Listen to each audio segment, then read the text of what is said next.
Hi, I'm Pat Smith. I'm the president of Jade Molds. We're putting together a short series of videos on how the injection molding process relates to diagnosing problems in your injection mold. The bottom line is, if you're building an offshore injection mold and you're relying on the Chinese process, it's different than the standard Western process we use.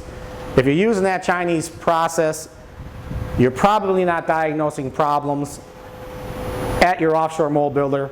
You're going to end up having those problems show up in your factory, and you'll be dealing with all those headaches in your factory when you could have had them fixed at your offshore mold builder.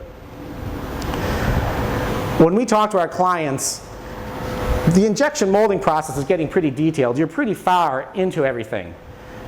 They're busy doing project management. They've got part design, mold design, timing, ECNs, all kinds of things going on. They don't have the time or the ability to get down and think about how are the buttons being pushed on the injection molding machine. With Jade, this is standard operating procedure. We take care of this for you. This is something we do every day.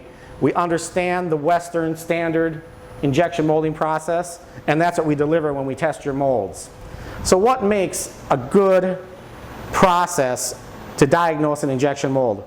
First, the way I process that mold here should be as similar as possible, as close as possible to the way you want to do it in your factory. Two, there should be some science behind it. We're not just randomly pushing these buttons. There's ways we can get information to tell us how to push those buttons. And three, and most importantly, it should diagnose the problems in your molds here in China. Those problems should be fixed long before the mold ships so that you don't have to deal with them in your factory. I'm not going to go into the details here in this first video. You can watch the subsequent videos. But I've outlined an overall mold process here. If I was going to point out the number one problem with the Chinese process, it's that they just do everything way too slow. The fill is too slow. The eject is too slow. The mold close is too slow. Everything is too slow. They use a long cycle time.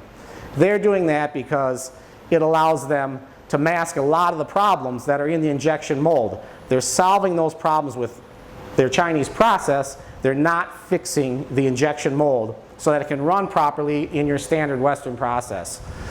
You've probably seen it many times where the test parts that you get look beautiful, have great QC reports, but then you get those parts, you get the mold and you run it in your factory and you're getting different results. It's because these two processes are different. So when you run that slow process, all they're doing is trying to mask the problems in the mold. If you'd like to learn more about how we do it here at Jade, or if you've had these types of problems, feel free to get in touch with us. We'd love to help you out. Thanks for your time.